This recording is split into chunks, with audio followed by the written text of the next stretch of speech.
கடகராசியை பொறுத்த வரைக்கும் புனர்பூசம் 4ஆம் பாதம், பூசம் 1, 2, 3, 4ஆம் பாதங்கள், ஆயில்யம் 1, 2, 3, 4ஆம் பாதங்களை உள்ளடக்கியது கடகராசி. கடகராசிக்கு அதிபதி சந்திர பகவான்.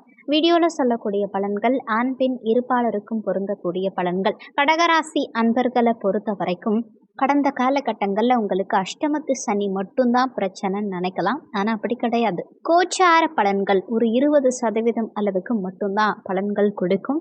கிட்டத்தட்ட 70லிருந்து 80% அளவுக்கு நம்ம ஜாதகத்தில் சுயஜாதகத்தில் இருக்கும் தசாபுத்தி படி தான் நமக்கு பலன்கள் கிடைக்கும். உங்கள் சுயஜாதகத்தில் இப்போ உங்களுக்கு என்ன தசா நடக்குது, 6ஆம் அதிபதியுடைய தசா நடக்குதா, அஷ்டமாதிபதியுடைய தசா நடக்குதா, 12ஆம் இடத்து அதிபதியுடைய தசா நடக்குதா, 5, 7, 9ஆம் இடத்து அதிபதிகளுடைய தசாபுத்தி நடக்குதா, இதையெல்லாம் கொஞ்சம் பார்த்து வச்சுக்கோங்க, தெரிஞ்சு வச்சுக்கோங்க. அதே மாதிரி உங்களுக்கு ஏதாவது தோஷம் ஜாதகத்தில் இருக்காங்கிறத செக் பண்ணிக்கோங்க. அதே மாதிரி 4, 7, 10ஆம் இடத்துல கேந்திரத்துல குரு இருக்காரான்னு பார்த்துக்கோங்க. குறிப்பா சனி பகவான் உங்க சுய ஜாதகத்துல நீச்சமாய் இருக்காரா, 6, 8, 12 இந்த மாதிரி மறைவிடங்கள்ல இருக்காரா, துலாம் ராசியில உச்சமாயிருக்காரா, மேஷத்துல நீச்சமாயிருக்காராங்கிறத செக் பண்ணிக்கோங்க. ஆடி மாதம் அம்மன் மாதம். இந்த ஆடி மாதம் முழுவதுமே பக்கத்துல இருக்க எந்த அம்மன் கோவில் வேணாலும் நீங்க போயிட்டு வரலாம். எந்த நேரத்தில் போகலாம், என்ன செய்யலாங்கிறத இப்போ பார்க்கலாம். கடகராசியில் ஆயில்யம் நட்சத்திரக்காரங்களாக இருந்தால் உங்கள் கணம் ராட்சத கணம். உங்கள் பேர் கும்பராசியாக இருக்காங்க, இல்லை தனுசு ராசியாக இருக்காங்க, இல்லை என்ன நட்சத்திரம் என்ன ராசின்னு தெரியல, ஆனால் ரொம்ப பிரச்சனை வருது குடும்பத்தில்.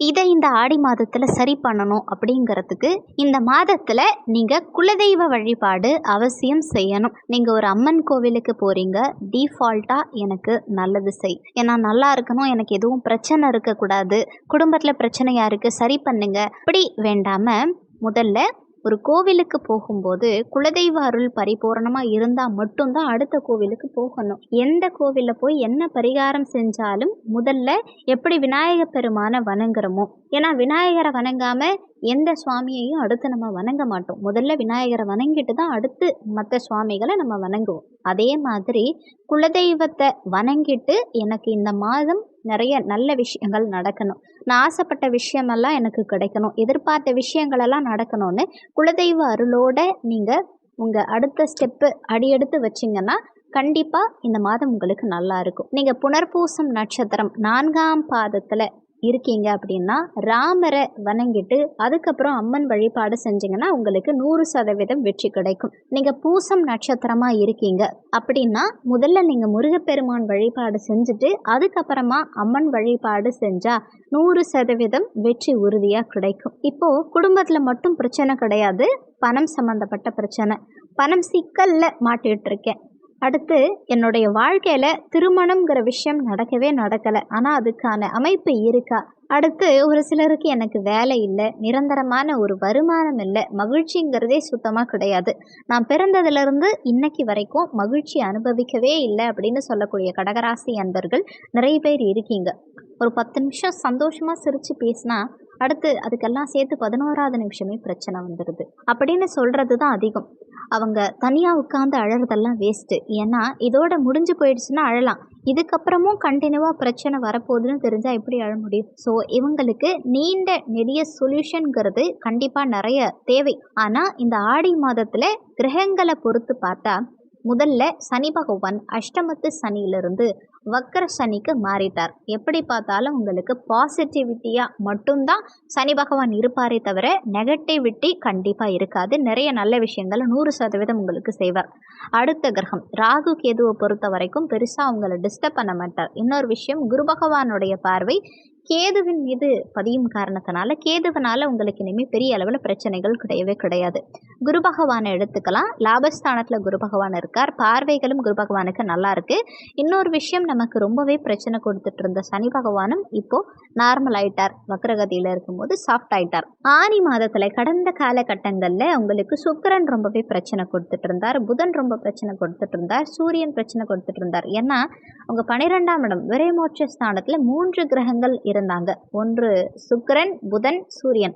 3 கிரகங்களும் 12ல் மறைஞ்சு உங்களுக்கு நிறைய தொந்தரவுகள் கடந்த காலகட்டங்களில் போன மாதமெல்லாம் ரொம்ப கஷ்டமாக தான் இருந்திருக்கும். மேலதிகாரிகளோட பிரச்சனை, பணம் சம்பந்தப்பட்ட விஷயங்கள்ல போராட்டங்கள், அரசு வகையில் அனுகூலங்கள் இல்லாத நிலை, தடை தாமதம், அசிங்கம், அவமானம், நம்பிக்கை துரோகம், மன குமுறல் அதிகம் இருந்திருக்கும். மனம் வாடி இந்த அளவுக்கு நம்ம பிரச்சனையை சந்திப்போமாங்கிற ஒரு சுச்சுவேஷன் அமைஞ்சது பாருங்க.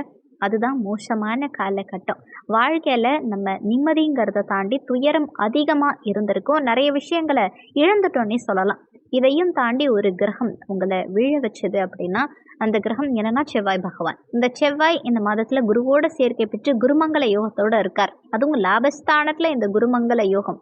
வேற என்ன வேணும்? இந்த மாசத்துல அவ்வளோ சந்தோஷங்கள் உங்களுக்கு கிடைக்க போகுது.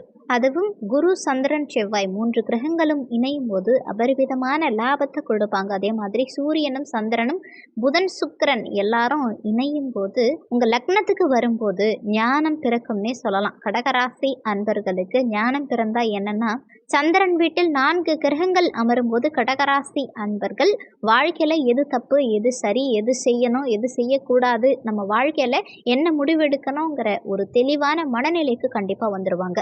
மனசு ஃபுல்லாக ஒரு நிம்மதியும் சந்தோஷமும் அதிகமாக இருக்கும். கடகராசின்னா ரொம்ப அலைச்சல் அதிகமாக உடைய ராசின்னு சொல்லலாம். தாய் வழி பிரச்சனைகள்ங்கிறது நீங்கும். அம்மாவோட ஒரு சண்டை, மன வருத்தம், ஒரு பேச்சுவார்த்தை இல்லாமல் இருக்குது அப்படின்னா அது எல்லாமே சுமூகமாக முடியும். ஆஃபீஸில் ஒரு பஞ்சாயத்தா, அந்த பிரச்சனையை பஞ்சாயத்தை தீர்க்க முடியாமல் ரொம்ப போராடிட்டு இருக்கீங்களா, அதுக்கு ஒரு நல்வழி இந்த காலகட்டத்தில் பிறக்கும்.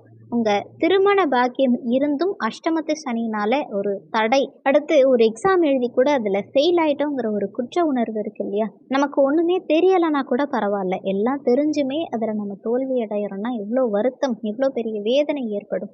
யாருக்கும் துரோகம் பண்ணாமல் யாருடைய வாழ்க்கையிலையும் தலையிடாமல் வாழ்ந்த நமக்கு நம்ம வாழ்க்கை முழுவதும் துரோகமாக முதுகில் குத்தின கத்தியை எடுக்க முடியாமல் எவ்வளோ கஷ்டப்படுறீங்க. முதுகில் கத்தினா தலைக்கு மேலேயும் கத்தி. அதுவும் குறிப்பாக பெண்கள், கடகராசி பெண்களுக்கு உடல் ரீதியான பிரச்சனை, தனிநபர் பிரச்சனை ஒரு பக்கம், நம்மளை சுற்றி உள்ளவங்க வார்த்தையினால் கொள்வது, மனசு வேதனை அதிகரித்து வருத்தப்பட்டு நம்ம அழுறத வேடிக்கை பார்க்குறாங்க பாருங்க. அதில் அவங்களுக்கு என்ன ஆனந்தம் கிடைக்கும்னு தெரியாது. ஆனால் இதுக்கு காலம் தீர்வு சொல்லுதோ இல்லையோ, கடகராசிக்கு இந்த கடவுள் தீர்வு சொல்கிறார். அம்மன் வழிபாடு செஞ்சு பாருங்க. குறிப்பாக வெள்ளிக்கிழமை தினங்களில் அம்மன் வழிபாடு செஞ்சு பாருங்க. முக்கியமாக பெண்கள் ராகு கால நேரத்தில் வழிபட்டு பாருங்க. ஒவ்வொரு கடகராசி அன்பர்களும் நீங்கள் ரொம்ப சந்தோஷமாகவும் நிம்மதியாகவும் இருக்கிறத நீங்களே கண்கூட பார்க்கலாம். இந்த ஆடி மாதத்தில் எந்த அம்மன் கோவிலாக இருந்தாலும் சரி, வீடியோவில் சொல்லப்பட்டிருக்க மாதிரி நீங்கள் ஃபாலோ பண்ணி உங்கள் கோரிக்கைகள் எதுவாக இருந்தாலும் சரி தெய்வத்துக்கிட்ட வைங்க. அவசியம் இந்த ஆடி மாதம் உங்களுக்கு சாதக பலன்களை கொடுக்கும் மாதமாக இருக்கும். இந்த வீடியோவில் உங்களுக்கு ஏதாவது சந்தேகம் இருந்தால் கீழே இருக்க கமெண்ட் செக்ஷனில் சொல்லுங்கள். நன்றி. மற்றும் ஒரு நல்ல பதிவோடு மீண்டும் உங்களை சந்திக்கிறோம்.